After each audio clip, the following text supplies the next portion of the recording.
उत्पत्ति की किताब के पहले अध्याय के पहले वचन में लिखा है कि आदि में परमेश्वर ने आकाश और पृथ्वी की सृष्टि की। जब हम बाइबल पढ़ते हैं पहले अध्याय में बहुत सारी रहस्य की बातें, बहुत कुछ लिखा है बाइबल में, और पहला अध्याय समझना पूरे बाइबल को समझने से ज़्यादा मुश्किल है। अगर कभी मौका मिले मुझे कि प्रभु बोले तू बाइबल में किसी भी एक इंसान के साथ बैठ सकता है, एक दिन मैं तुझे दूंगा और तू उनसे बातें कर, तो मैं आदम के पास जाऊंगा कि आदम उस समय की दुनिया कैसी थी। वो अकेला इंसान था पुराने नियम में जिसको प्रभु यीशु मिलने आते थे। वो अकेला ऐसा इंसान था जो परमेश्वर को सबसे नज़दीक से जानता था, और उसने वो दुनिया देखी है जो आज तक हमने कभी नहीं देखी, जो हमें खुदा देना चाहता था, लेकिन आदम की ही गलती की वजह से हमें वो चीज़ नहीं मिली। लेकिन प्रभु यीशु फिर एक बार आते हैं और वायदा करते हैं कि हमें वो दुनिया देंगे, हमें वो ज़िंदगी देंगे जो प्रभु ने आदम और इंसानों के लिए रखा था। उसके पहले अध्याय के पहले वचन में लिखा है कि परमेश्वर ने आकाश और पृथ्वी की सृष्टि की, यानी परमेश्वर ने बनाया, सब कुछ बनाया, 6 दिन बनाया, 7वें दिन आराम कर कर जब इंसानों को बनाने का तो उनसे मिलने जाता है तो प्रभु उसे एक आज्ञा देता है। पहले तो उसे अधिकार देता है कि ये सब कुछ तेरा है, इसमें से मेरा हक का कुछ भी नहीं, जो भी मैंने बनाया वो सब तेरा है। बिना कुछ किए आदम को पूरी दुनिया मिल गई थी, बिना कुछ किए, बिना कोई जंग लड़े वो बेताज मानो बादशाह बन गया था पूरी दुनिया का, और सब उसके अनुसार चल रहा था। उसने जिसको जो नाम दिया वो नाम हो गया, उसने जिसको जो पुकारा वो उसका हो गया। और फिर उसके जीवन में एक साथी को परमेश्वर देता है कि ये तेरे साथ रहेगी, क्योंकि तेरा अकेला रहना अच्छा नहीं है। जब प्रभु ने हवा को बनाया तो उन दोनों को एक आज्ञा दी गई थी। उनको कहा गया था कि तुम्हें ना तो किसानी करनी है, ना तो मजदूरी करनी है, ना तो अपनी रोटी कमाना है, ना तो तुम्हें फसल काटना है, ना तो तुम्हें बीज बोना है। बस तुम्हें क्या करना है कि इस जगह की रखवाली करनी है। किससे रखवाली करनी है? उस समय ऐसा तो कोई था नहीं कि दूसरे जगह से कोई इंसान आता था और उन पर हमला करता था, ना उन्हें किसी जानवर से खतरा था, लेकिन फिर भी प्रभु कहता है कि तुम्हें इस जगह की रखवाली करनी है। फिर आदम क्या करता था?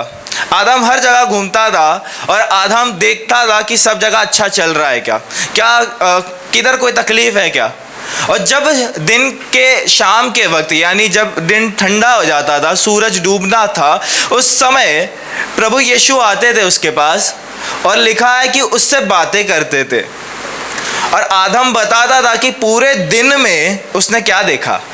और जब आदम बताता था तो प्रभु पूछता था कि क्या कुछ चीज़ बदलनी है, क्या ऐसी कोई चीज़ है जो तुझे पसंद नहीं आ रही, क्या ऐसी कोई चीज़ है जो तू सोचता है कि ये यहाँ पर होता, ऐसा होता तो ज़्यादा अच्छा होता।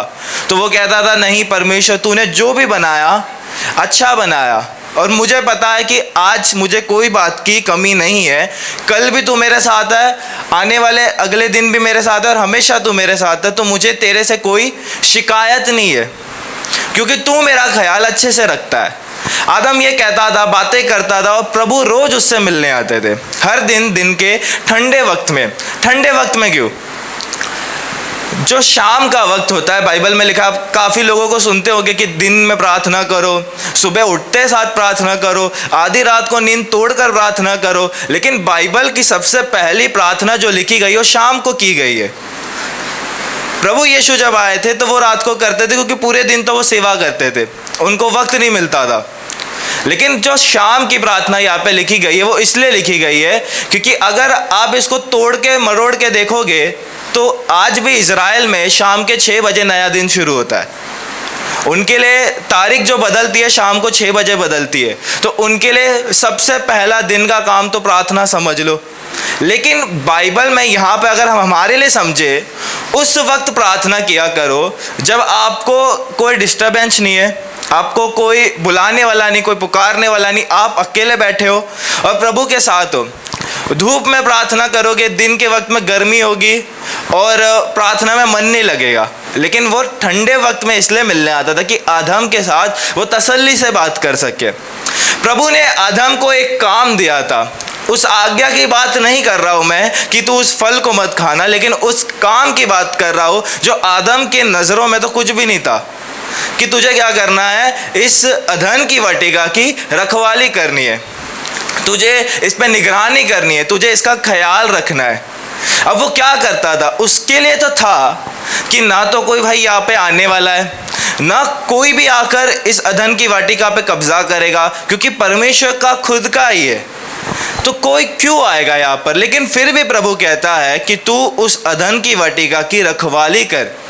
और अगले अध्याय में लिखा है कि उनसे मिलने आता है शैतान, जिसके बारे में अधम ने कभी सोचा नहीं था, जिसके बारे में हवा को मालूम नहीं था, उनको अंदाज़ा नहीं था कि प्रभु किससे बचाने के लिए कह रहा है। और वहाँ पर वो आता है जिसके बारे में प्रभु ने कहा था कि उससे बच के रहना। वो आता है, उन्हें भरमाता है और फिर उन्हें अपने वश में करता है और उनसे पाप करवाता है। और यहाँ पर प्रभु उसे एक सज़ा देते हैं। दूसरे अध्याय के 15वें वचन से जो आज्ञा है वो लिखी है कि तब यहोवा परमेश्वर ने आदम को लेकर अदन की वाटिका में रख दिया कि उसमें काम करे और उसकी रक्षा करे। जो मैं आपको कब से समझा रहा हूँ कि जिसकी बात हम कर रहे हैं, जो काम है, लिखा है कि वहाँ पे तू रहकर काम किया कर और वहाँ पे तू रहकर उसकी रक्षा किया कर। उसका काम क्या था वहाँ पे? अगर हमारी नज़र से हम सोचे, आदम को कोई काम नहीं था और ना आदम को वाकई रखवाली करनी थी। दो चीज़ प्रभु ने कहा था, लेकिन ना तो जैसे मैंने कहा उसे बीज बोना है, ना तो उसे फसल काटना है, ना तो उसे अनाज की बोरियां भरनी है, ना तो उसे आग जलाकर खाना पकाना है, ना उसे किसी को सुसमाचार सुनाना है, ना किसी को गवाही देना है, उसको कुछ नहीं करना है। लेकिन फिर भी प्रभु कहता है कि तुझे काम भी करना है, तुझे रखवाली भी करनी है। अब जिस जगह वो रहता था, अधन की वाटिका, वो जगह जंगल था। जंगल में एक सुंदर सा गार्डन था जिसके अंदर वो रहता था। और आप अगर जानते होंगे तो हर दिन जो गार्डन जिसको अच्छे से रखा रहता है, एक किसान आता है जो उसके पत्तों को काटता है, जो झाड़ ज़्यादा ही बढ़ जाता है, उसको अच्छे अच्छे शेप देता है ताकि वो दिखने में अच्छे लगे और ख़राब से नहीं दिखे। फिर जो फल ख़राब हो जाते पेड़ों में, उसको तोड़कर फेंक देते हैं, क्योंकि उसके वजह से दूसरा फल जो है खराब ना हो जाए। जो टहनी खराब हो जाती है उसको काट दिया जाता है कि वो दूसरी टहनी को खराब ना करे। ऐसे ही चीज़ें, ये सारी जो काम थे, मानो वो एक किसान ही था वहाँ पर। अधम जो है एक किसान ही था वहाँ पर, उसको कुछ तो काम दिया था। अब उसकी अकल में उसको पता है कि उसको क्या काम करना है। और जब हवा से मिलने शैतान आया था, तब आदम काम कर रहा था। आदम सोया नहीं था, आदम घूम नहीं रहा था। आदम क्या कर रहा था? वो देख रहा था कि पूरे पेड़ में क्या कोई फल खराब तो नहीं हो गया। आप खरबूजा जानते हैं? खरबूजा ऐसा होता है कि अगर दूसरा खरबूजा खराब है तो वो भी खराब हो जाता है। वो दूसरे को देखकर अपने आप को वैसा बनाता है। खरबूजा की ये एक खासियत होती है, वो दूसरे खरबूजे के जैसा खुद को बना लेता है। अधम को यही देखना था कि एक फल की वजह से कहीं पूरा पेड़ तो नहीं खराब हो रहा। वो अपना औजार लिए घूमते रहता था और पूरे जंगल की रखवाली करता था। वो जानवरों से भी बातें करता था। जैसे एक कार्टून आता है जिसमें वो एक जंगल में एक लड़का होता है जो वहीं पे रहता है, जिसकी सारी जानवरों के साथ दोस्ती होती है और उनके साथ खेलता कूदता है, और जो बुरे जानवर होते हैं उनके साथ लड़ता है। वो अधम जो है मानो वैसा था कि वो जानवरों से बातें करता था, जानवर उसके साथ रहते थे। उसके पीछे जो लश्कर चलती थी वो शेरों, हाथी और घोड़ों की चलती थी। ये काम था उसका कि वो जंगल में रहकर उसकी रखवाली भी करे, साथ ही साथ जंगल में रहकर उसमें काम करे। परमेश्वर ने उसको दिया। अब परमेश्वर के दिए हुए काम को तो उसने किया, लेकिन आज्ञा को नहीं माना। आज्ञा क्या थी? उस पेड़ के फल को मत खाना जिसमें अच्छे और बुरे का ज्ञान है, क्योंकि तुम जैसे उसे खाओगे तुम मर जाओगे। लेकिन तुम सब फल खा सकते हो उसको छोड़कर। ये आज्ञा थी। काम क्या था उसका? वहां पर रहकर उसकी रखवाली करना। तो अधम करता है, लेकिन हम जानते हैं तीसरे अध्याय में कुछ ऐसा होता है कि उसके पास उसकी वाइफ आती है। उसकी वाइफ बड़े प्यार से आकर उसको कहती है, मेरी जान, ये देखो एक फल मैं आपके लिए लेकर आई हूँ, ये एक नजराना आपके लिए, आप इसे खाए और खुश हो जाए। वो खुशी खुशी लेता है और कहता है शुक्रिया मेरी जान, और वो खा लेता है। अब जैसे एक मियाँ बीवी बात करते, वो दोनों बात की है। अब अधम ने पूछा नहीं कौन से पेड़ का फल है। अधम, क्योंकि वो दिन भर इतने सारे पेड़ों के फल देखते रहता था, उसको लगा कोई तो फल होगा जो मैंने आज तक नहीं देखा, कोई तो होगा जिसके बारे में मुझे पता नहीं। क्योंकि इतने आज ऐसे ही देख लो, आपने शायद बहुत फल खाए होंगे लेकिन आपने सारे फल नहीं खाए होंगे। ऐसे फल है जो आपने देखे भी नहीं, ऐसे फल है जिनका नाम आपने सुना नहीं है, लेकिन वो फल दुनिया में बिकते। अधम तो सोचो, दुनिया का सबसे पहला इंसान, जब उस टाइम पे जब परमेश्वर ने पूरी दुनिया बनाई तो कितने फल होंगे। उस बंदे को अगर वो हर साल पूरे दिन में हर 3 घंटे में नया नया फल भी खाएगा ना, तो पूरे साल में ख़त्म नहीं हो सकता। आज भी ऐसा ही है, इतने फल है दुनिया में। उसकी वाइफ ने उसको ला के दिया, वो खुश हो गया कि कुछ तो खास है इसमें, चलो खा लेते। और उसने आज्ञा को तोड़ा, लेकिन प्रभु तुरंत नहीं आया उसके पास। लिखा है कि दिन के ठंडे वक्त में प्रभु आता है। प्रभु आता है और उससे मिलता है, तो वो देखता है कि अधम और हवा मेरे से छुप रहे, और वो उनको पुकारता है कि भाई बाहर आ जा, क्या हो गया? तो वो कहता है कि नहीं, हमने कपड़े नहीं पहने, हम नंगे हैं। प्रभु पूछता है कि क्या तुमने वो फल खा लिया जिसको मैंने कहा था कि मत खाना? तो वो कहता है कि जिसको तूने बनाया उसने ला कर दिया मुझे। तो प्रभु उनको चिल्लाता है और कहता है कि आज से तुम अदन की वाटिका में नहीं रहोगे। उस जगह जहाँ पर अधम को रहना था वहाँ से निकाल दिया गया और बाहर जाकर उसे फिर से काम दिया। अब उसे आज्ञा नहीं दी कि तू यहाँ नहीं जा सकता, वहाँ नहीं जा सकता, लेकिन उसे दिया एक काम।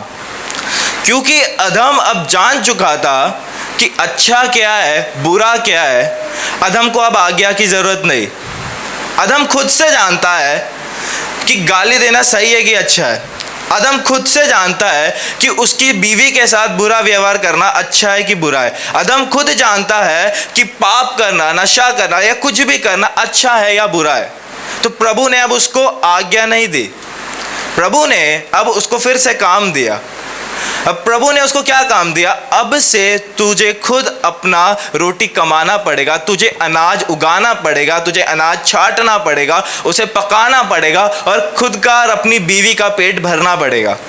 ये काम फिर से अधम को मिला और उसकी बीवी को ये काम मिला कि उसे अपने पति के साथ रहना पड़ेगा, उसे अपने पति के काम में हाथ बटाना पड़ेगा, उसे अपने पति के लिए खाना बनाना पड़ेगा और उसके साथ रहकर उसके सारे कामों में उसकी मदद करनी होगी। ये काम हवा को दिया गया। दोनों को वो काम मिला जो आज तक उन्होंने किया ही नहीं। दोनों ने कभी अनाज नहीं उगाया, दोनों को पता नहीं कि किसानी कैसे की जाती है, दोनों को पता नहीं कौन सा बीज चावल का है, कौन सा बीज गेहूं का है, कुछ नहीं पता। लेकिन फिर भी प्रभु ने वहां भेजा जहां पर एक पेड़ भी नहीं था। अदन की वाटिका में सब था, अदन की वाटिका में फल था, अदन की वाटिका में जानवर थे, अदन की वाटिका में सब था, लेकिन अदन की वाटिका के बाहर कुछ भी नहीं था। अगर उनकी ज़िंदगी को ध्यान से पढ़ते हैं, लिखा है कि जब वो बाहर जाता है अंधेरे को पहली बार देखता है वो, क्योंकि कहता है कि प्रभु अंदर तो तेरे चेहरे से जो रोशनी आती थी वही काफ़ी था, यहाँ के अंधेरे से तो मुझे डर लग रहा है, क्योंकि यहाँ का जो रात है वो बड़ा भयानक, बड़ा खौफनाक है। और जब वो बाहर रहता है उसे दिन से डर लगता है, रात से डर लगता है। और वो अधम जो पहले प्रभु के साथ बड़ा खुश था, अभी भी प्रभु के साथ ही है, लेकिन अब खुश नहीं है, क्योंकि उसकी जगह बदल दी गई है, सिर्फ इसीलिए कि उसने काम नहीं किया। लेकिन प्रभु उसे फिर एक बार काम देता है कि अगर वो काम करे तो मैं उसके साथ फिर से खड़ा हूँ, अगर वो ये काम करे मैं फिर से उसके साथ खड़ा हूँ। और अधम अब उस चीज़ को समझ जाता है। क्यों? क्योंकि उसको अच्छे और बुरे का ज्ञान हो गया है। वो समझ गया है कि प्रभु मुझसे चाहता क्या है।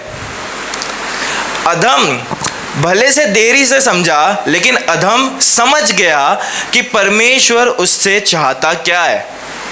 आज हम प्रभु के पास आते हैं, प्रभु से प्रार्थना करते हैं कि तू अपनी इच्छा मुझ पे जाहिर कर, तू बता मैं क्या करूं, तू बता मैं क्या करूं कि तू खुश हो जाए। तू मुझे बता दे, वचनों से बता, या डायरेक्ट मुझसे बात कर, अपने बेटे के द्वारा मुझे बता, पास्टर के द्वारा मुझे बता। हम अपनी ज़िंदगी में हम प्रभु को खुश करने के लिए प्रभु की इच्छा जानना चाहते। हम चाहते हैं कि प्रभु को समझे, प्रभु कहता क्या, ये जो वचन है इसमें आपको क्या समझाना चाह रहा है। आप जो घर पे बाइबल पढ़ते हो, प्रभु आपको उससे क्या समझाना चाह रहा है। आप जब भी प्रभु से बातें करते हो, प्रभु आपको समझाना क्या चाहता है, ये अक्सर इंसानों को समझ नहीं आता है। हमें समझ नहीं आता कि प्रभु हमसे चाहता क्या है। क्या वो हमें ये चाहता है कि हम उसकी आज्ञा पूरी करें? क्या वो ये चाहता है कि हम उसके काम को पूरी करें? प्रभु चाहता है कि हम उसके काम को पूरी करें, क्योंकि आज्ञा हम अपने आप पूरी कर सकते हैं। हमें अच्छे और बुरे का ज्ञान है। हमें पता है कि अगर मैं एक संडे चर्च नहीं जा रहा हूँ तो मैंने गलती की है। आपको समझाने की मुझे ज़रूरत नहीं पड़ेगी कि भाई आपने गलती की है कि आपने एक संडे चर्च छोड़ दिया। अगर आप कोई भी काम अपनी ज़िंदगी में कर रहे पूरे 24 घंटे में, दिन में या रात में, आपको पता है कि वो काम सही है कि गलत है प्रभु की नज़र में, आपको इस चीज़ का समझाने की ज़रूरत नहीं है, क्योंकि आपको अच्छे और बुरे का ज्ञान है। बच्चों से बूढ़ों तक सबको ये पता होता है कि अच्छा क्या है और बुरा क्या है। हम किसी को वो करते हुए देखते तो हमें पता है कि ये चीज़ गलत है, और जब हम किसी को करते हुए देखते तो हमें पता है कि ये चीज़ अच्छा है। प्रभु ने आपको वो अक्ल अब दे दी है कि आपको पता है अच्छा क्या है, बुरा क्या है, लेकिन हम आज भी नहीं समझ पा रहे कि प्रभु को खुश कैसे करें, प्रभु चाहता क्या है हमसे। हमें लगता है कि हमें आज्ञा पूरी करनी है, हमें ऐसा लगता है। बाइबल में जो वचन लिखा है कि पवित्र बनो क्योंकि मैं पवित्र हूं, वो क्यों लिखा है उसके पहले तो पढ़ो। उसके ऊपर क्या लिखा है, कौन से जानवर खाने, कौन से जीव जंतु खाने, कौन सी पक्षियाँ खाने। अगर तुम सुअर खाते हो, अगर तुम सांप को खाते हो, अगर तुम ऊंट को खाते हो तो तुम जो है अशुद्ध हो जाते हो और शाम तक तुम अशुद्ध ठहरते हो। अगर वो बनाया हुआ पकवान अगर गिर जाता है बिस्तर पे या कपड़ों पे तो तुम अशुद्ध ठहरते हो शाम के वक्त तक, और उस इंसान को शुद्ध होने को शाम तक रहना पड़ेगा, फिर नहाना पड़ेगा, वो इंसान शुद्ध हो जाएगा। और इसके बाद लिखा है कि अपने आप को अशुद्ध मत करना उन रेंगने वाले जानवरों को खाकर, उन पक्षियों को खाकर जिसके बारे में मैंने मना किया है, उन जानवरों को खाकर जिसके बारे में मैंने मना किया है, नहीं तो तुम अशुद्ध हो जाओगे। अपने आप को पवित्र रखो क्योंकि मैं पवित्र हूँ। ये तब आया। पाप से बचाने की बात के लिए पवित्रता का उसका एग्जाम्पल नहीं दिया कि तुम पवित्र बनो। अपने आप को अशुद्ध करने से बचाने के लिए प्रभु ने कहा कि पवित्र बनो। यानी प्रभु का आज भी फोकस कहाँ है, आज्ञा पूरी करने के ऊपर नहीं, काम करने के ऊपर। वो आपको फोर्स नहीं कर रहा है। नया नियम क्या समझाना चाहता है आपको? प्रभु क्यों कहता है कि मैं व्यवस्था को पूरा करने वाला, लेकिन व्यवस्था को लागू करने नहीं आया हूँ। वो क्यों कहता है कि तुम्हें आज्ञाओं के अनुसार चलने की जरूरत नहीं, तुम्हें 2 आज्ञा देता हूँ, प्रभु से प्रेम करना और पड़ोसी से प्रेम करना। पौलुस क्यों कहता है कि तुम्हें व्यवस्था से ऊपर विश्वास को रखना है? क्योंकि प्रभु पूरी बाइबल में कभी चाहता नहीं कि आप वो आज्ञा पूरी करो जो आपको पहले से पता है। वो उसकी आज्ञा नहीं है, ये अकल है हमारी।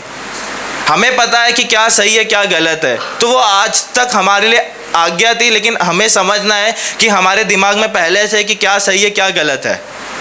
प्रभु ने कभी दबाव नहीं डाला। गलतियों की किताब पढ़ लो, वहाँ पे विश्वास के बारे में लिखा है कि व्यवस्था से ज़्यादा तुम्हारे अंदर विश्वास होना चाहिए। यानी कानून पूरा करने से ज़्यादा, हर एक आज्ञा को पूरी करने से ज़्यादा तुम्हारे अंदर विश्वास होना चाहिए। अगर तुम आज्ञा पूरी करने जाते हो तो तुम पूरी आज्ञा को तोड़ देते हो, क्योंकि तुम एक भी आज्ञा सही तरीके से पूरा नहीं कर सकते हो।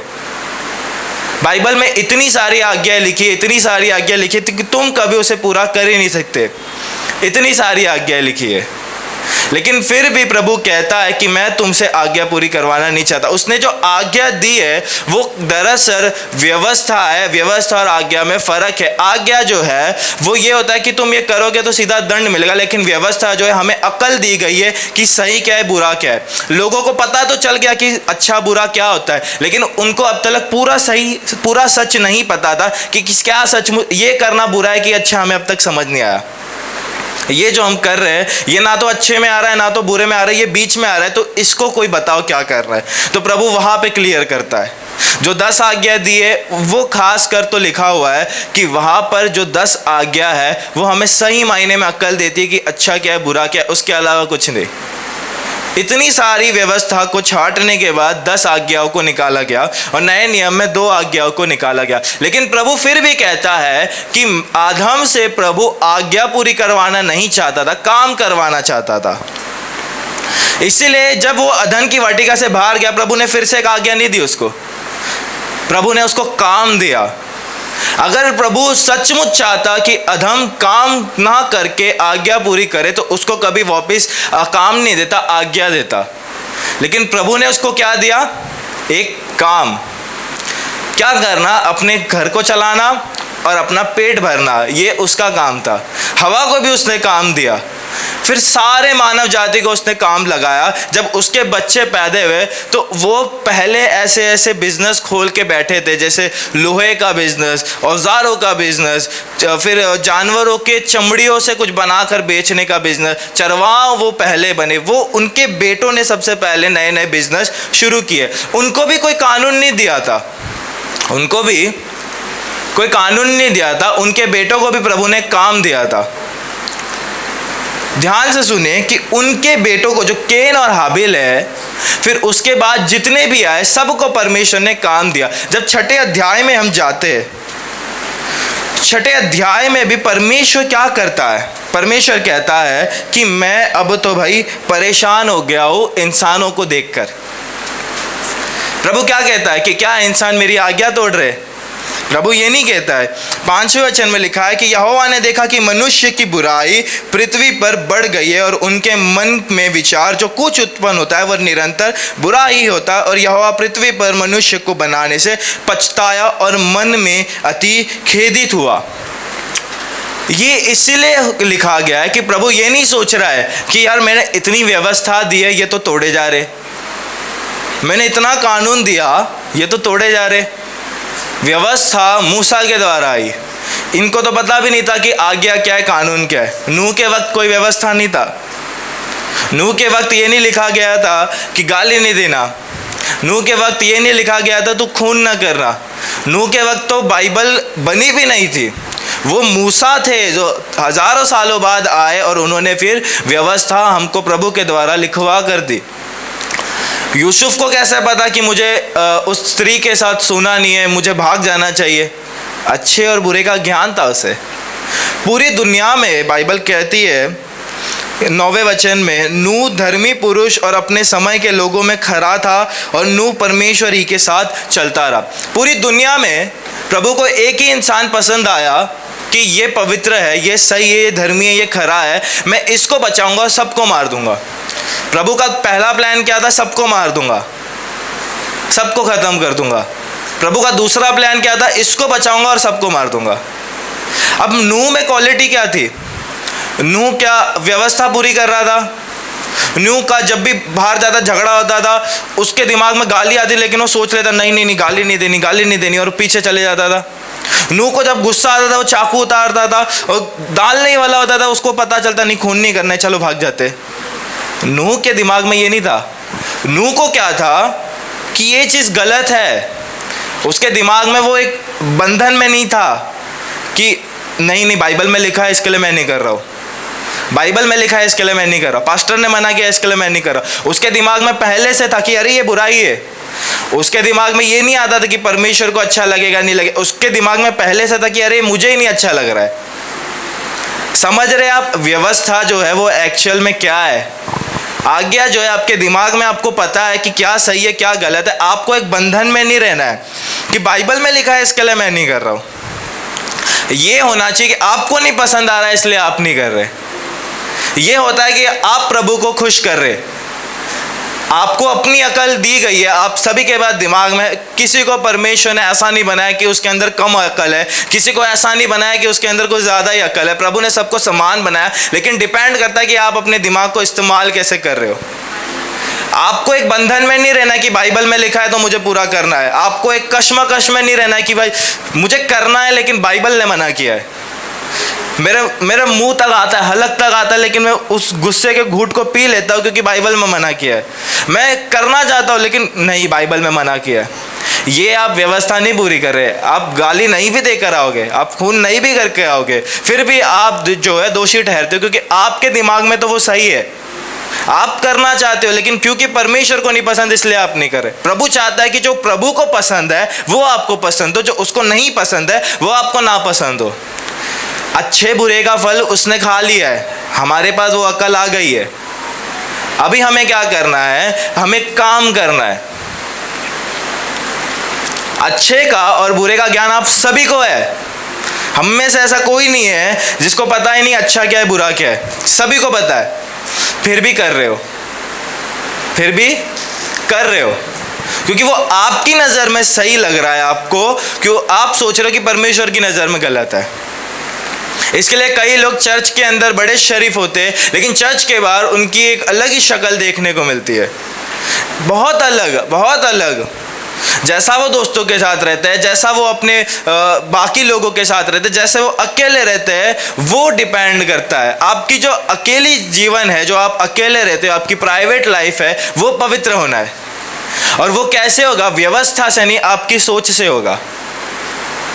प्रभु कहता है कि मैं तुम्हारे मन में आता हूँ, दिमाग में नहीं आ रहा है, क्योंकि हमें अकल दी गई है, खुद से चलाना है।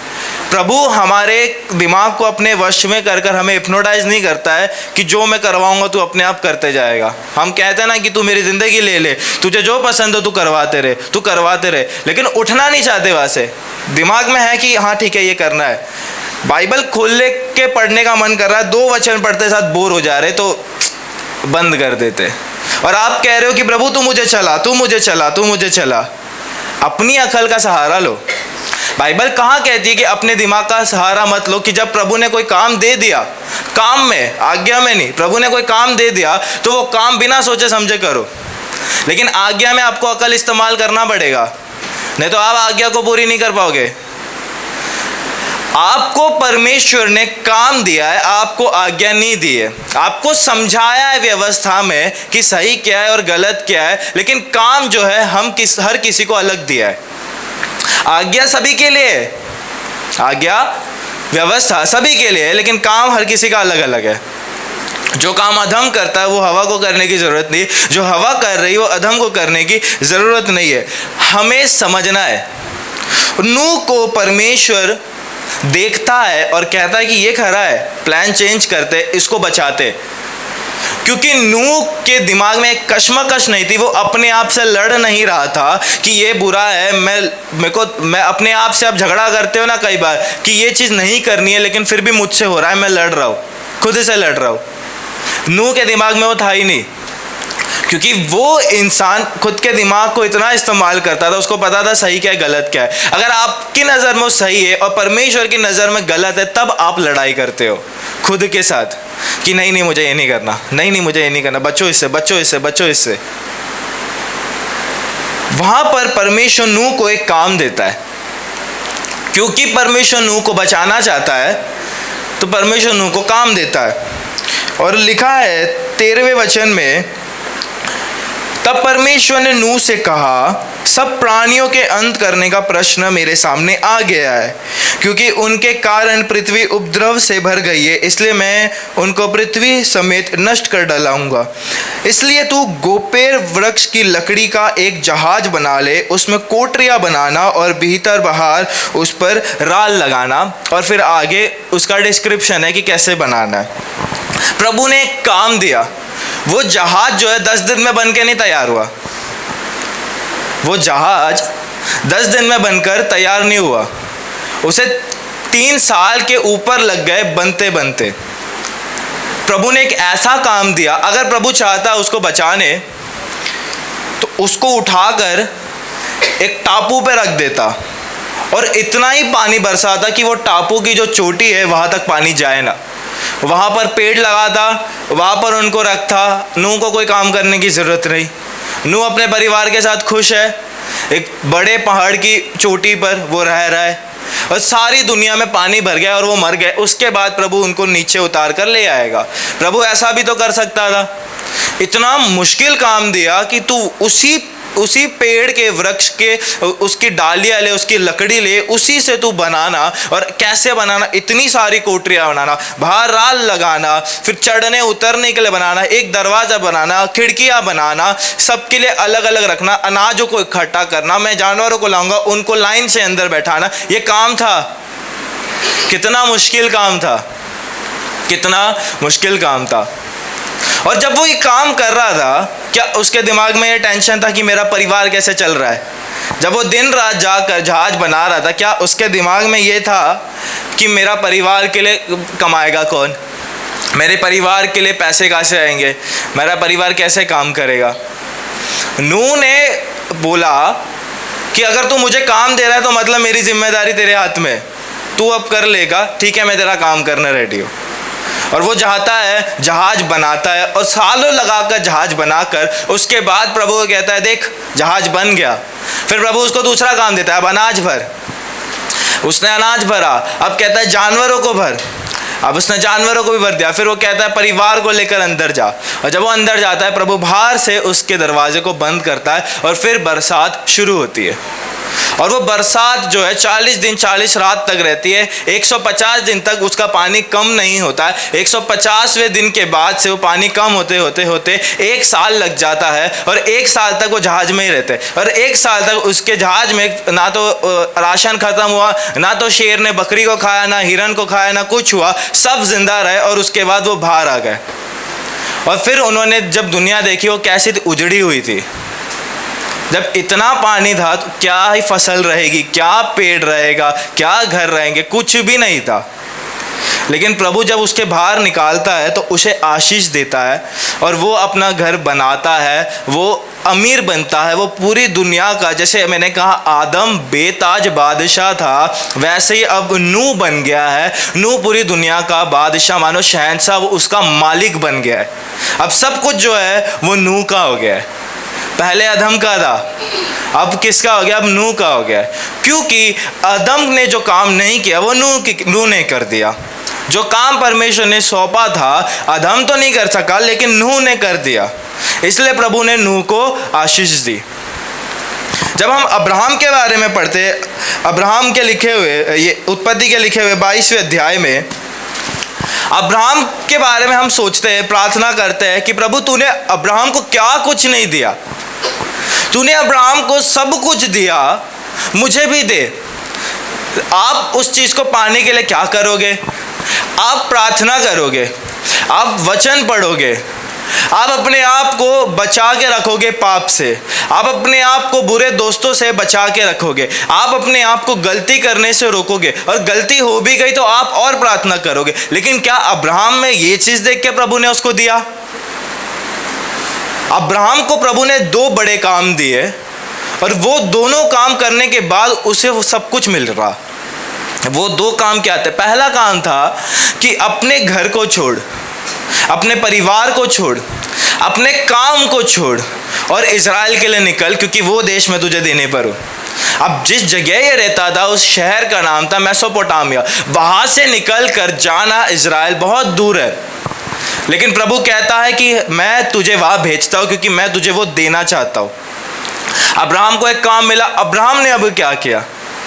अपने साथ पहनने के कपड़े लिए, अपने लिए फिर उसने अनाज लिया, जो कुछ उसके पास था, जो उसको ज़रूरत था कि सफ़र में मेरी मदद करे, वो सब उसने लिया और सफ़र उसने शुरू किया। और जब तक वो इज़राइल पहुंचता रहा, प्रभु ने वो सब चीज़ उसको देती रही जो उसको चाहिए था। और जब वो घर से निकला था तब उतना अमीर नहीं था जितना वहाँ पहुँचने के बाद बन गया था। सफ़र में बना था वो। सफ़र एक काम था जो उसने किया। उसने अपने आप को, अरे नहीं बुरा करना गलत है, अरे नहीं दाख मधु पीना गलत है, अरे नहीं किसी और को ये सारी बातें बोलना, गाली देना गलत है, वो कश्मकश में नहीं था। उसको पहले से पता था कि अच्छा क्या है बुरा क्या है, वो काम कर रहा था। और 22वें अध्याय के पहले वचन से लिखा है, इन बातों के पश्चात ऐसा हुआ कि परमेश्वर ने अब्राहम से ये कहकर उसकी परीक्षा की, हे अब्राहम। उसने कहा, देख मैं यहाँ हूँ। उसने कहा, अपने पुत्र को अर्थात अपने इकलौते पुत्र इसहाक को जिसे तू प्रेम कर रखता है संग लेकर मोरिया देश में चला जाओ, और वहाँ उसे एक पहाड़ के ऊपर जो मैं तुझे बताऊंगा होम बलि करके चढ़ा दे। एक काम एक काम, आज्ञा नहीं है, ये आज्ञा नहीं होती है, ये काम है। और तीसरे वचन में लिखा है, अत अब्राहम सवेरे तड़के उठा और अपने गधे पर काठी कसर कर अपने 2 सेवक और अपने पुत्र इसहाक को संग लिए और होम बलि के लिए लकड़ी चीर ली। तब निकलकर उस स्थान की ओर चला जिसकी चर्चा परमेश्वर ने उससे की थी। अगर अब्राहम को काम दिया है तो प्रभु ने क्या कहा, हमने अच्छे से पढ़ा कि अपने बेटे को मोरिया देश में ले जा और वहाँ उसे बलि कर। अब अब्राहम के दिमाग में सब कुछ है, इसलिए अब्राहम खुद से समझ गया कि मुझे कब निकलना चाहिए, सवेरे सवेरे, एकदम सुबह। वो तड़के उठा और उसने सब कुछ इकट्ठा किया।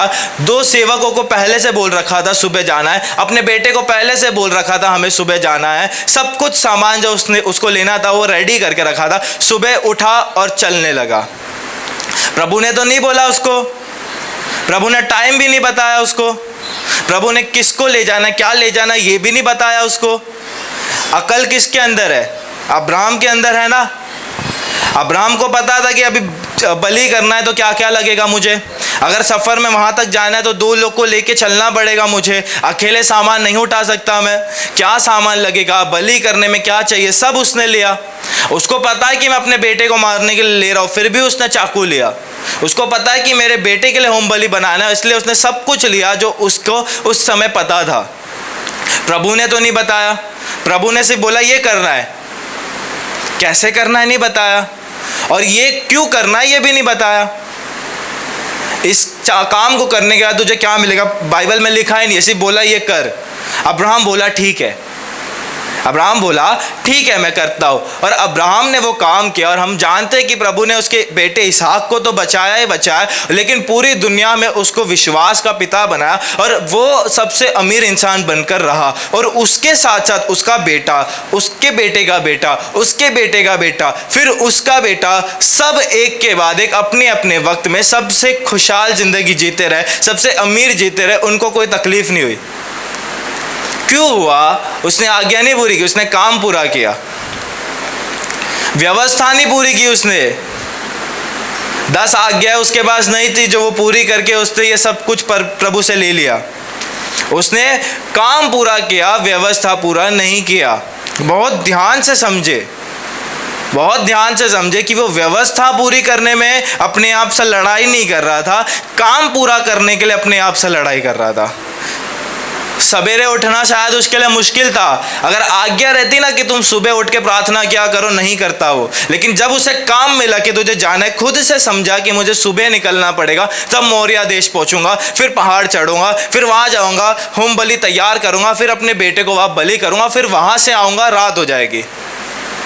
वहां रुकना नहीं है मुझे, वहां जंगल में कहाँ रहूंगा मैं, रुकना नहीं है, मुझे वापिस आना है। तो सुबेरे जाना सही बनता है। तो वो खुद से उठता है, खुद से जाता है, सफ़र समझता है और चलते रहता है। और प्रभु उसको बताता है कि कब उसे रुकना था, और वो रुकता है। फिर 2 सेवकों को छोड़ता है, फिर ऊपर जाता है, फिर अपना काम करता है। प्रभु अगर आज्ञा देता ना तो प्रभु उसको रोकता नहीं था, मार दे और एक दे दूंगा मैं, उसमें कौन सी बड़ी बात है।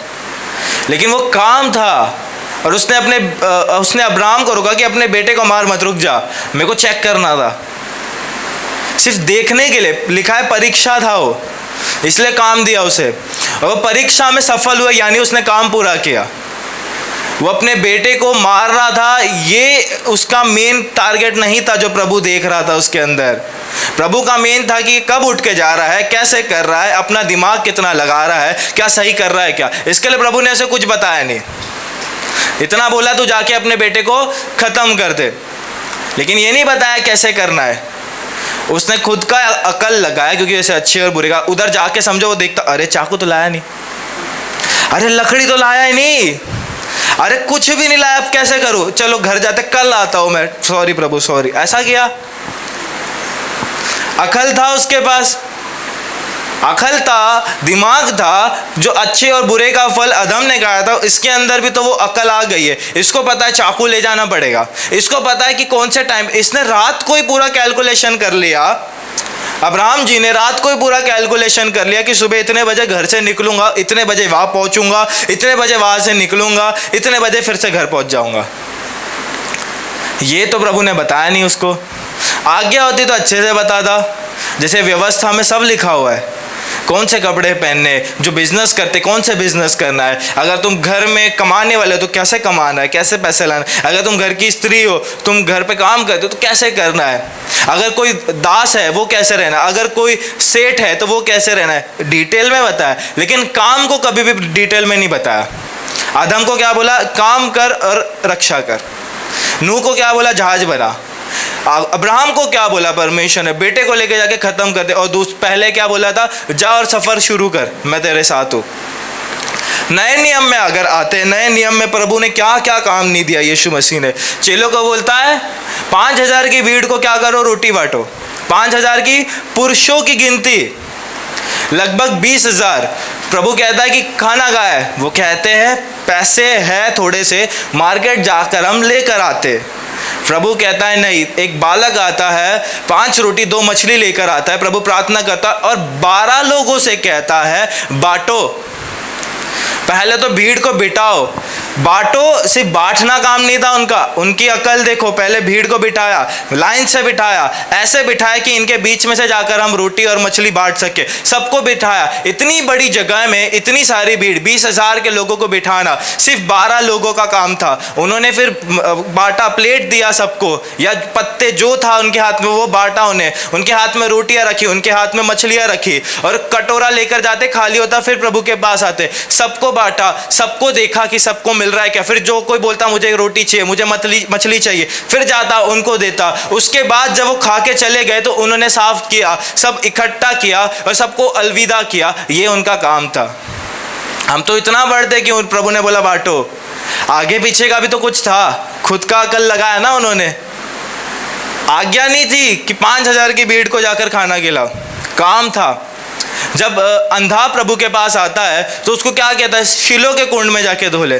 बगल में किसी से कहता ना कि भाई दो थोड़ा सा पानी दे दो मेरे को, आग धोनी, दे देता कोई ना। वो टाइम तो गांव में भी ऐसा होता है कि लोगों के पीने के लिए पानी रखा होता है फ्री का, वो किसी मटके से निकाल लेता, दुकान वाले से मांग लेता। वो भीड़ जो प्रभु के साथ चलती, वो तो अपनी बॉटल्स को लेके चल रही थी, उनसे पानी मांग लेता। प्रभु कहता है शिलो के कुंड में जा। नामान को एलिया कहता है कि तू यरदन नदी में जा। सबको काम दिया, ये आज्ञा नहीं था। जो भीड़ को प्रभु ने खाना बांटने बोला, पहले ये थोड़ी बोला कि तुम लोग मेरे साथ सुबह से चल रहे हो, तुम लोग तो हमेशा रहते हो, भीड़ तो आती जाती रहती है, तुम लोग पहले खा लो, तुम तो खास हो मेरे, तुम तो चेले हो मेरे, तुम लोग खाओगे ताकत रहेगी, तब इतनी धूप में तुम दे पाओगे। ऐसा तो नहीं कि 12 में से कुछ चेले छाव में बैठे रहे कि तू खुद चल के आ मेरे पास रोटी लेके जाके अपनी जगह पे बैठ, मैं क्यों आऊँ तेरे पास, मेरा काम है रोटी बांटना, तो मैं बैठे बैठे भी बांट सकता हूँ। ये तो नहीं सोचा उन्होंने। उन्होंने क्या किया, खुद चल कर गए और रोटी दी। ये नहीं किया कि मैं छाव में बैठा रहूँगा, तुमको खाना है उतनी रोटी लेने के लिए आओ, फिर जाओ, फिर बैठो, फिर खाओ, फिर भूख लगी और तो आओ मेरे पास। ये नहीं किया उन्होंने। फिर परमेश्वर ने क्या कहा कि पुराने नियम का एक और किस्सा है, 1,35,000 लोग जो है इजरायलियों को मारने आते हैं, और गिदियोन नाम का जो इंसान था उसके पास 32,000 लोग थे। लेकिन प्रभु क्या कहता है, 300 लोगों को निकाल, बस काम दिया। वो काम उसने किया। 300 लोग, पहले तो 10,000 छाटे, फिर 7,000 छाटे, फिर 300 छाटे, फिर जाकर उसकी फौज खड़ी, और वो 300 लोगों के द्वारा प्रभु ने उनको विजय दिलाया। इतना काम हम बाइबल में पढ़ते, कुछ ना कुछ प्रभु ने बोला, कुछ ना कुछ प्रभु ने बोला, कुछ ना कुछ प्रभु ने बोला। आज्ञा नहीं है वो। हर चीज़ को आज्ञा समझ के मत चलो, हर चीज़ को व्यवस्था से मत जोड़ो। कुछ काम भी है जो प्रभु देता है। हम में से हर किसी को प्रभु ने काम दिया है। हम सभी का एक काम है, हम सभी को कुछ ना कुछ करने को कहा गया है। व्यवस्था जो है, मैं आपको कब से समझा रहा हूँ, आपकी दिमाग में पहले से है। वो काम बताना पड़ता है, काम दिमाग में नहीं होता है। व्यवस्था आपको खुद से, व्यवस्था है क्या अच्छा और बुरा, क्या सही है क्या नहीं, क्या पवित्र है क्या अपवित्र है, क्या शुद्ध है क्या अशुद्ध है, क्या सही है क्या गलत है, ये व्यवस्था है। लेकिन नए नियम में यीशु मसीह क्या कहता है, हर दिन यीशु व्यवस्था तोड़ रहा था। इसलिए तो सदूकी फरीसी आके कहते तू कैसे सब्बत के दिन लोगों को चंगा कर सकता है। तू कैसे पापियों के साथ बैठ सकता है? तू कैसे मंदिर में ये प्रचार कर सकता है? तू कैसे मंदिर में बैठे हुए लोगों को भगा सकता है उन्हें मारकर? व्यवस्था तोड़ी गई है यीशु मसीह के द्वारा, लेकिन कौन सी तोड़ी गई? वो समझे जो गलत हो रहा था। लेकिन यीशु मसीह इस दुनिया में व्यवस्था पूरी करने नहीं आए थे, काम पूरा करने आए थे। प्रभु ने उनको काम दिया कि बेटे तू जा, धरती पे जा, लोगों को सिखा जीना कैसा है, परमेश्वर कैसा है, चर्च में कैसे रहना है, अपनी ज़िंदगी कैसे बितानी है। उनको ठीक कर, उन्हें चंगा कर, चमत्कार कर, उन्हें वचन समझा, प्रचार कर, उपदेश कर। उसके बाद अपने लहू से उन्हें धो ले। जब तू ये चीज़ कर देगा, उसके बाद तीसरे दिन तू जिंदा होगा, 40 दिन फिर उनके साथ रहना, फिर मेरे पास आ जाना। इसके बदले उन्हें क्या मिला?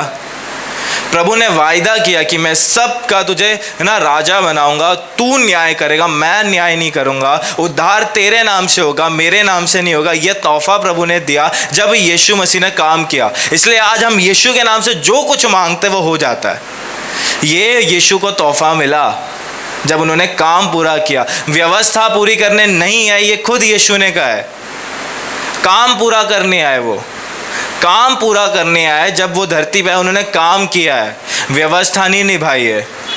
व्यवस्था आपके दिमाग में है, आपको पता है कि क्या सही है क्या गलत है, आपको पता है कि कोई चीज़ बोली गई तो कैसे करना है, लेकिन काम जो है वो अलग चीज़ है।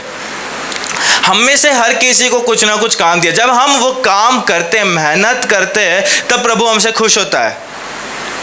जब प्रभु हमें कुछ कहता है करने, जब हम उसे करते हैं तब प्रभु खुश होता है। इसलिए तो आपकी जो प्रार्थना है वो गलत है। जो आप कहते हो ना कि अगर मैं व्यवस्था पूरी कर दूंगा तो मुझे सब मिल जाएगा, ये गलत है। काम पूरा करो। जो काम मिला है वो लोग अपने काम को छोड़कर व्यवस्था पूरी कर रहे। कुछ लोग जब उनको बोला जाता है कि आप ये चीज़ करना, नहीं है मेरे प्रार्थना का टाइम है, मैं अभी नहीं करूँगा, मैं प्रार्थना करने जा रहा हूँ, और वो काम किसी और को देकर चले जाते। बाइबल में कभी भी प्रार्थना करने के लिए कोई टाइम नहीं लिखी गई है कि इसी टाइम पर प्रार्थना करो। प्रार्थना करना व्यवस्था में आता। आप प्रार्थना करो, बहुत अच्छी बात है, लेकिन काम भी करो। वो जो घर के लोग, जो जवान, जब मम्मी उन्हें काम कहती है और वो बोलते नहीं मुझे बाइबल पढ़ना है, नहीं मुझे प्रेयर करना है, ये तुम बहुत गलत कर रहे हो। वो जो हर इंसान घर का जो काम से बचने के लिए प्रार्थना कर रहा है वो गलत कर रहा है। वो हर इंसान जो काम से बचने बाइबल पढ़ रहा है वो गलत कर रहा है। ना तो तुम्हें वो वचन से कुछ समझ आएगा, ना तो तुम्हारी वो प्रार्थना सुनी जाएगी। इसलिए अधम के बारे में जब मैंने पॉइंट निकाला, मैंने एक चीज़ बोला, वो तब प्रार्थना करता या प्रभु से तब मिलने आता जब वो फ्री होता, जब वो ऐसे टाइम में होता जब उसे कोई डिस्टर्ब नहीं करता था। उसके साथ वाले कौन थे? जानवर थे, शाम को सो जाते थे, अंधेरे होते। जो बाकी जानवर रात को जागने वाले थे उनके साथ वो रहता नहीं था, वो किसी और रहते, ये किधर और रहता और प्रार्थना करता था, प्रभु उससे मिलने आता था। आपको जो काम दिया है, चर्च में दिया है या बाहर दिया है, उसको पूरा करो। यीशु खुद कहता है अपने मालिक के साथ वफादार रहो। अगर तुम किधर जॉब कर रहे हो वफादार रहो, उसके काम को पूरा करो, उसकी आज्ञाओं को पूरा करो। प्रभु ने कहा ये, प्रभु ने खुद बोला कि टैक्स भरा करो। प्रभु ने खुद बोला है कि जो काम तुम्हें जहाँ भी तुम रहते हो, चाहे माता पिता दे रहे या तुम्हारा बॉस दे रहा है, उस काम को पूरा करो। ये यीशु मसीह ने कहा है। प्रभु यीशु हमें काम चोरी नहीं सिखाता है। ऐसा नहीं कि आप जिस दिन ऑफिस में सबसे ज़्यादा मेन काम होगा, आप छुट्टी करके घर पे प्रार्थना कर रहे हो, प्रार्थना नहीं सुनेगा प्रभु। आप किसी को धोखा दे के आ रहे हो, प्रभु आपसे कैसे वो प्रार्थना ले लेगा? आपको क्या करना है? आप अपना काम पूरा कर। प्रार्थना पूरे दिन में एक वक्त निकाल कर करना बहुत ज़रूरी है, लेकिन घंटों की बात नहीं। आप मूसा नहीं हो, आप पतरस नहीं, आप पौलुस नहीं, आप एलिशा नहीं हो कि दिन के 6-6, 8-8 घंटे आपको प्रार्थना करनी पड़ेगी। आप 1 घंटे भी प्रार्थना कर रहे हो आपके लिए बहुत है। आधा घंटा प्रार्थना, आधा घंटा बाइबल कर रहे हो बहुत है, क्योंकि आप एक विश्वासी हो। आपका मेन क्या है? प्रभु आपको क्या समझा रहा है? अपना काम जो है पूरा करो, विश्वास में रहकर अपने काम को पूरा करो। अगर चर्च में कभी भी आपने कुछ कहा कि मैं ये चीज़ करूँगा, उसको पूरा करो।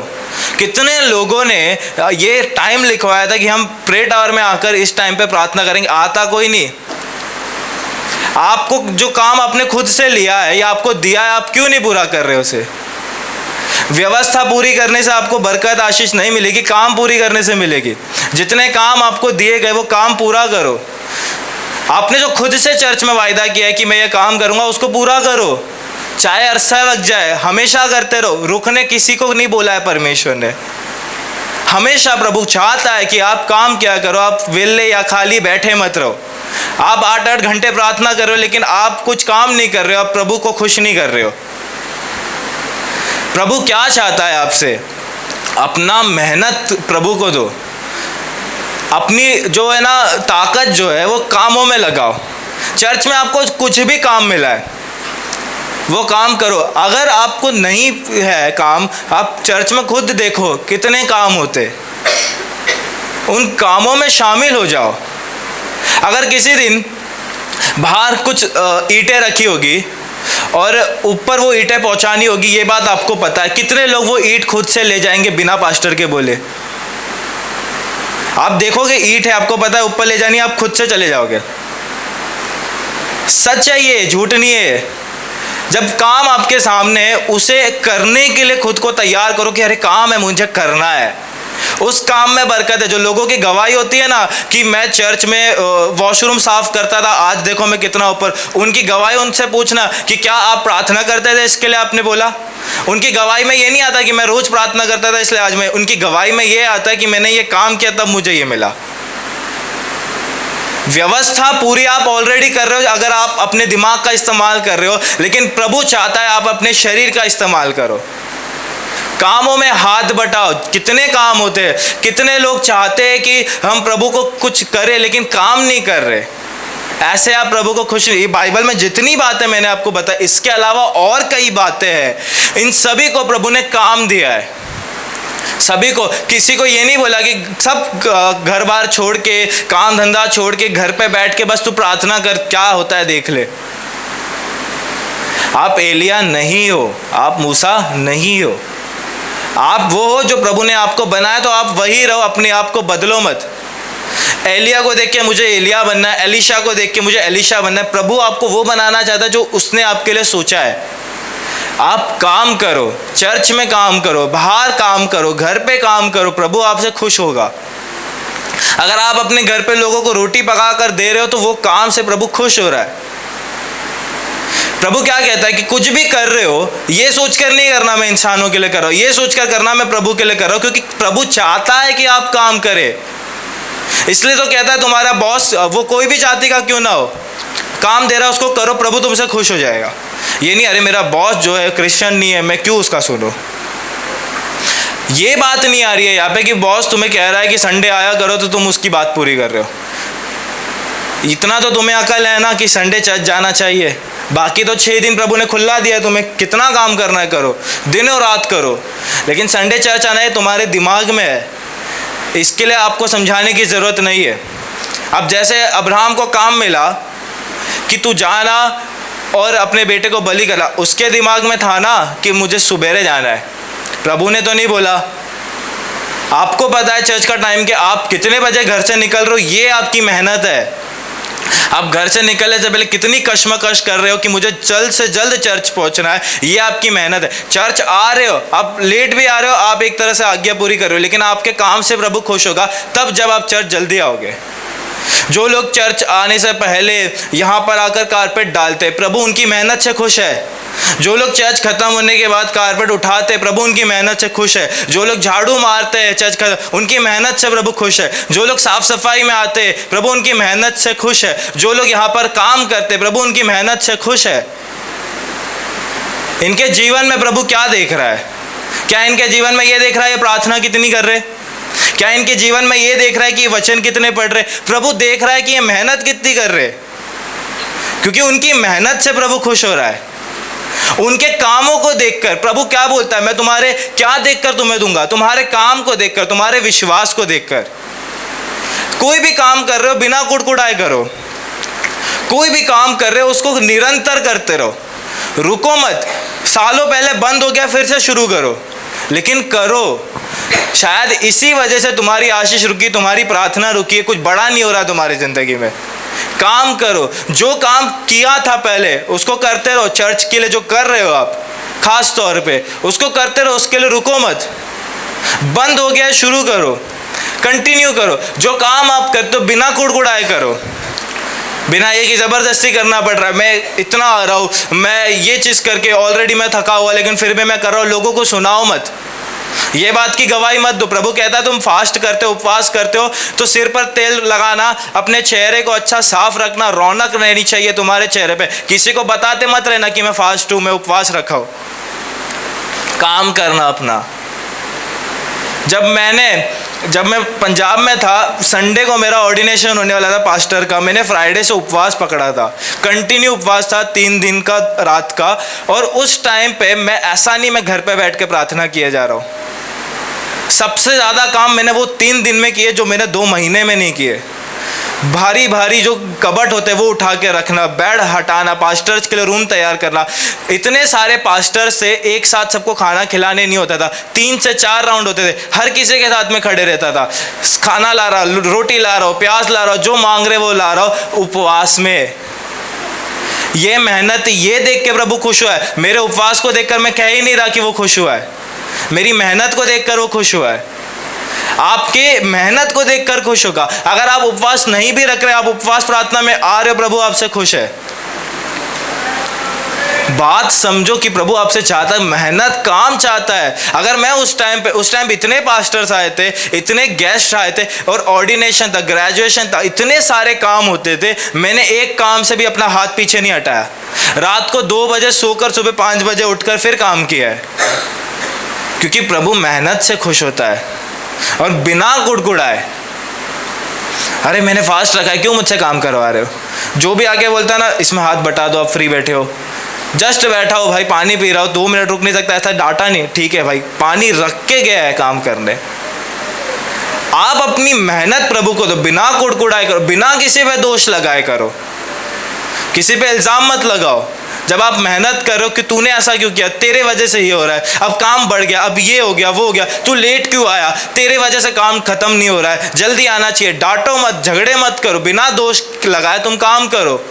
प्रभु कहता है दोष नहीं लगाना, तुम पर भी लगाया जाएगा। जो भी काम कर रहे हो वो बिना ठोकर के बने करो। जब आप काम कर रहे हो, अगर आप कुड़कुड़ा रहे हो, अगर आप गुस्सा कर रहे हो, अगर आप चिड़चिड़ा रहे हो, अगर आप किसी को डांट रहे हो, तो क्या आपको देख के जो अभी अभी वो काम करना शुरू किया वो वैसा अच्छे से कर पाएगा? वो आपके जैसा ही करेगा। आप फिर ठोकर का कारण बन रहे हो। अगर आप लोगों में चिड़चिड़ापन रख के काम कर रहे हो तो सामने वाले का भी मूड आप खराब कर रहे हो। अब वो खराब मूड से काम कर रहा है, वो अच्छे से काम नहीं कर पाएगा और प्रभु को पसंद भी नहीं आएगा। काम कर रहे हो, कंटिन्यू करो, बिना कुड़कुड़ाए करो, बिना दोष लगाए करो और बिना ठोकर के कारण बने करो। प्रभु का वायदा है कि मैं तुम्हारे कामों को सफल करूंगा, मैं तुम्हारे कामों को पूरा करूंगा, मैं तुम्हें आशीष दूंगा। ये बाइबल में जितने लोगों को सब, अगर वो अंधा शीलो के कुंड में नहीं जाता तो उसकी आंखें नहीं आती, अगर वो कोई भी पानी से धोता तो। अगर नामान यर्दन नदी में ना जाकर किधर और जाकर डुबकी लगाता तो उसके कोढ़ की बीमारी उससे जाती नहीं। आज्ञा पूरी किया, इसके लिए मिला और अच्छा मिला। उनकी आंखें ऐसी हो गई थी एकदम साफ, कुछ ऐसा कोई तकलीफ नहीं, उम्र भर मरते दम तक उसको कोई बीमारी नहीं हुई आंखों की। नामान को शरीर ऐसा हो गया था जैसे मानो बच्चों की चमड़ी होती है ना, एकदम सॉफ्ट, एकदम मुलायम, ऐसी चमड़ी उसको मिली। और बरकत तो मिली अलग से, आशीष मिली ही मिली। क्यों? क्योंकि उन्होंने काम पूरा किया है। आप चर्च में क्या काम करते हो, आप क्या मेहनत करते हो, प्रभु आपको उसके बदले आशीष देता है। तूने अब्राहम को आशीष दिया, अब्राहम को आशीष दिया, ये बोलकर आप प्रार्थना करके प्रभु से आशीष नहीं ले सकते।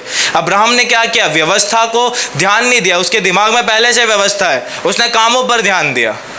प्रभु नूह से खुश इसलिए था, पूरी दुनिया में सिर्फ नूह पसंद आया क्योंकि नूह जो है प्रभु के कामों में लगा रहता था। लिखा है नूह खरा था, नूह धर्मी था और परमेश्वर ही के साथ चलता था और किसी के साथ नहीं।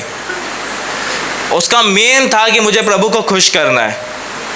आप बात समझ रहे क्या कि प्रभु क्या चाहता है आपसे? जो कुछ करते हो ये सोच कर करो कि इंसानों के लिए नहीं कर रहा, प्रभु के लिए कर रहा हो। चाहे चर्च में चाहे बाहर, जो काम आप कर रहे हो, घर पे भी आप कर रहे हो, वो सब काम प्रभु देख रहा है। आप घर पे झाड़ू लगा रहे, पोछा कर रहे, वो भी देख रहा है। चर्च में लगा रहे, वो भी देख रहा है। आप अपना काम करो, कामों से भागो मत, कामों से बचो मत। खास तौर पर कामों से बच के प्रार्थना तो बिल्कुल नहीं करना, प्रभु को बिल्कुल नहीं पसंद आएगा। अपना काम पूरा करो। जब आपको बोला जाता है कि कोई काम करो तो उसे करना है। प्रभु खुश हो रहा है, बिना गुड़गुड़ाए, बिना दोष लगाए। अब जो यहाँ पे कोयर खड़े होते, जो यहाँ पे कोयर, जो यहाँ पे बजाने वाले, इनको क्या मिल रहा है, ये अगर ये सोचेंगे तो प्रभु इनको सच में कुछ नहीं देगा। मैं वहाँ पैड भी बजा रहा हूँ, मैं यहाँ आकर प्रचार भी कर रहा हूँ, क्या मुझे कुछ फ़ायदा है? अगर मैं व्यवस्था के हिसाब से देखूँ कि भाई मैं तो पास्टर हूँ, पैड नहीं बजाऊँगा, मैं तो पास्टर हूँ, काम नहीं करूँगा। मैं पास्टरों का क्या काम है? बाइबल में अच्छे से लिखा है, कर रहा हूँ क्योंकि वो मेरी मेहनत है। प्रभु इससे नहीं, उससे ज़्यादा खुश होगा मेरे से, क्योंकि वो चीज़ करके मैं यहाँ पर आ रहा हूँ। ये जो आराधना करते, वो भाई जो है वो ओपनर है हमारे चर्च का। हर आराधना भाई शुरू करते, सबसे पहले रहते हैं और आराधना शुरू करते। उनकी मेहनत है ये व्यवस्था में नहीं आती है। जो भी काम यहाँ पर चल रहा है, जो चर्च में खास तौर पर, ये व्यवस्था में कहाँ लिखी है? प्रभु ने दिया है, पास्टर ने आपको दिया है, आपको बोला गया है, आप करो। फिर खाली नहीं बैठना है, अकेले नहीं रहना है, कुछ ना कुछ करना है। अभी से आप क्या करोगे? मैं आपको कुछ काम बताता हूँ। आप सबसे पहले साफ सफाई में आया करो। लोगों की जरूरत, आप साफ सफाई में आओ, अपना हाथ बटाओ। आपको झुकने नहीं होता है, आप खिड़कियां साफ करो। करने का इच्छा होगा ना, कुछ भी करोगे। अगर बैठ के नहीं होता है, आप खिड़कियां साफ कर सकते हो, आप ये दरवाजे साफ कर सकते हो, आप ये स्टैंड साफ कर, कुछ ना कुछ कर सकते हो आप। ऐसा नहीं है कि आप कुछ नहीं कर सकते। साफ सफाई में आओ। सैटरडे को होती है, 6 बजे तक आप आ सकते हैं, 6 साढ़े 6, कोई नहीं है, आप शुरू करो अपना। आओ, प्रभु आपसे खुश होएगा। मेरे लिए नहीं कर, साफ सफाई वैसे भी हो रही है, सच बता रहा हूँ, साफ सफाई हो रही है। ऐसा नहीं है कि एक संडे भी ऐसा नहीं गया है कि साफ सफाई नहीं हुई, ऐसे कारपेट डाल के आराधना चलाई, हो रही है। लेकिन अगर आप अपना हाथ बटाओगे तो प्रभु आपसे खुश होएगा। साफ सफाई में आओ। चर्च खत्म होने के बाद कारपेट उठाया करो, झाड़ू मारा करो, कोई काम दिखता है उसे करो, काम से भागो मत। आप अगर शाम के वक्त पे फ्री हो तो जो घर घर की सभा है उसमें जाना शुरू करो। कहाँ जाना है आपको नहीं पता है, आकर बात करो कि हाँ, हफ्ते में एक दिन शाम को इस टाइम पे मैं फ्री होता हूँ, कहाँ सभा चलती है, मैं वहाँ जाऊँगा। आसपास ही चलती है, कोई दूर नहीं जा रहा है यहाँ से। ये काम है, आप करो इसे। फिर कोई भी काम चर्च में बताया जाता है, आपका नाम लेकर आपको नहीं बोला, लेकिन यहाँ से अगर बोला आप करो। कौन खुश हो रहा है? आपसे प्रभु खुश हो रहा है। अपने आप को थोड़ा सा बदलो, अपने शरीर को काम में लाओ। ये चीज़ है जिसको अब्राहम ने किया और अब्राहम इतना ऊपर आया। यही चीज़ है जो नूह करता रहा और नूह इतना ऊपर आया। यही चीज़ है तो बाइबल में सब ने किया, जो आज बरकतों के नाम में आते और हम उनके नामों को लेकर प्रार्थना करते। जैसे तो दानियल का परमेश्वर है, तो यूसुफ का परमेश्वर है, तो अब्राहम का परमेश्वर। इनके काम, ये सब ने पाप किया है, सबने पाप किया है। पवित्र इनमें से कोई नहीं था, पाप किया है। लेकिन प्रभु ने, वो कहता है प्रभु कि तुम्हारे पाप को पीठ पीछे फेंक दूंगा मैं, लेकिन काम करो। तुम्हें पता है कि तुम्हारी जिंदगी आज दलदल में है, तुम आज कीचड़ में हो, तुम गंदगी में हो, काम करो फिर भी चर्च आके। ऐसा नहीं है कि मैं पवित्र नहीं हूं तो मैं चर्च में काम नहीं कर सकता। ये चीज़ आपको कभी आगे नहीं लेकर जाएगी। जैसे भी हो, कुछ भी करते हो, वक्त निकालो, चर्च में आओ। आप चर्च वक्त पे भी आ रहे हो, प्रभु आपसे खुश है। ये चीज़ हमेशा समझाई गई है। आप में से जितने लोग कुछ ना कुछ करना चाहते, ये कामों में से कुछ करे। ये जो है, ये छोटे मोटे काम मैं नहीं गिना रहा हूँ, लेकिन जो कुछ बड़े काम है जो चर्च में किए जाते हैं, मैं आपको ये नहीं कह रहा हूँ कि चर्च का काम है जाकर ट्रैक्स बांटो, चर्च का काम है लोगों को सुसमाचार सुना, चर्च का काम है लोगों को जाकर अपनी गवाही सुना। मैं चर्च के वो काम बता रहा हूँ जो देख कर प्रभु आपसे खुश होगा। अगर मुझे करवाना होता तो मैं बहुत कुछ, अगर आपको गाना भी नहीं आता, आप घर घर की सभा में आ सकते। आपका वहाँ होना ही प्रभु के लिए बहुत बड़ी बात है। प्रभु आपकी उपस्थिति चाहता है। अगर आप सिर्फ तालियां बजा रहे हो, नहीं गा रहे, ताली बजा रहे, बहुत है। वचन प्रचार करने नहीं आता है, आपको कोई नहीं कह रहा है करने को, आप आओ बैठो। अगर गीत गा सकते हो गीत गाओ, तालियां तो बजाओ, साथ रहो। खड़े होना सबसे बड़ी बात है। आप साथ खड़े हो वो बड़ी बात है, आप साथ जा रहे हो आ रहे हो वो बड़ी बात है, क्योंकि प्रभु आपकी मेहनत को देखता है, प्रभु आपके कामों को देखता है। हमारे काम वो नहीं है कि हम किसी गरीब को कुछ दे रहे, हमारे काम वो नहीं है कि हम किसी दुखिहारे की मदद करें, हमारा काम वो नहीं है कि हम किसी को सुसमाचार सुनाएं। हमारा काम ये है जो प्रभु चाहता है कि हम करें। अपने काम को करो, जैसे कहा निरंतर करो, रुको मत। कोई भी तकलीफ आ रही है, ज़्यादा काम करो, काम छोड़ो मत। काम छूट गया, शुरू करो फिर से। आप में से कितने लोग थे जो बहुत कुछ करते थे, लेकिन आज पीछे बाइबल की भविष्यवाणी अपनी ज़िंदगी में पूरी मत करो। एक भविष्यवाणी बाइबल में लिखी हुई है कि बहुत से लोग जो आगे आगे रहते थे, बहुत प्यार करते थे, वो आज पीछे पीछे होते जा रहे हैं। इस भविष्यवाणी को अपनी ज़िंदगी में मत पूरी करके लो। अपने आप को देखो कि क्या तुम चर्च में इस्तेमाल हो रहे हो, क्या तुम्हारा आना चर्च में कुछ लग रहा है क्या? आपका चर्च में होना बड़ी बात है, आपका चर्च में काम करना और बड़ी बात है। अपना मेहनत दो परमेश्वर को। जो मैंने चीज़ बताई है ये चीज़ किया करो। इसके अलावा आपको कुछ दिखता है, आपको पता चलता है, तो वो चीज़ किया करो। हर बात आपको पास्टर खुद आकर नहीं बताएगा, कुछ बातें चर्च के बाकी लोग आपको बताएंगे, कुछ बातें आपके मन में खुद आएगी कि ये चीज़ करना है, क्योंकि आपको अक्ल है, क्योंकि अधम ने वो फल खाया था। अपना काम करो, रुको मत, बिना रुके काम करो। बाइबल यही समझाती, और बाइबल ये कहती कि तुम जो कुछ काम करोगे वो सफल होगा। यानी ये नहीं कि जो आप काम कर रहे हो ख़त्म हो जाएगा, ख़त्म होने की बात नहीं कर रहे, सफल होगा। यानी तुम काम क्यों कर रहे हो? आशीष पाने के लिए, तो तुम्हें आशीष मिल जाएगी, यानी तुम्हारा काम सफल हो गया है। जो गीत गाया जाता है कि मेरा उठना, मेरा बैठना, मेरा चलना तुझे भाता रहे, मेरे जीवन में यीशु तेरा नाम जलाल भाता रहे, वो क्या है? आपके प्रार्थना करने से नहीं, आपके वचन पढ़ने से नहीं, आपकी मेहनत से, आपका चलना फिरना, यानी आप किस तरफ किस दिशा में चलकर जा रहे हो, उसे देखकर प्रभु खुश होगा।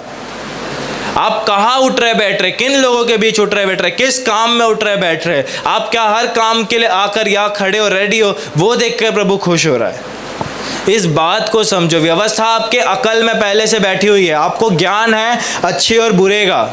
प्रभु ने सिर्फ क्लैरिफाई कि हाँ ये चीज़ अच्छे में आती है, ये चीज़ बुरे में आती है, लेकिन आपको पता पहले से। आपको पता है गाली नहीं देना, आपको पता है नशा नहीं करना है, आपको पता है कि बुरे काम नहीं करने, आपको पता है कि बुरा सोचना नहीं है, आपको सब पता है, लेकिन ये चीज़ नहीं पता है कि काम करना है।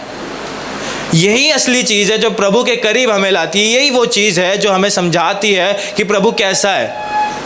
जब सब तकलीफ है, सब प्रॉब्लम्स है, लेकिन फिर भी आप चर्च में रेडी हो काम करने के लिए, प्रभु आपसे खुश है।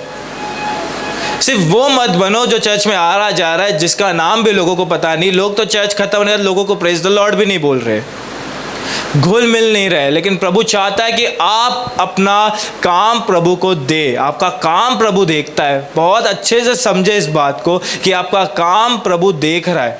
कुछ तो करो। मैं ये नहीं कह रहा 10-12 काम एक साथ करो, आप एक काम भी करो। आप 2 कर सकते हो 2 करो, 3 कर सकते हो 3 करो, 4 कर सकते हो करो, लेकिन करो।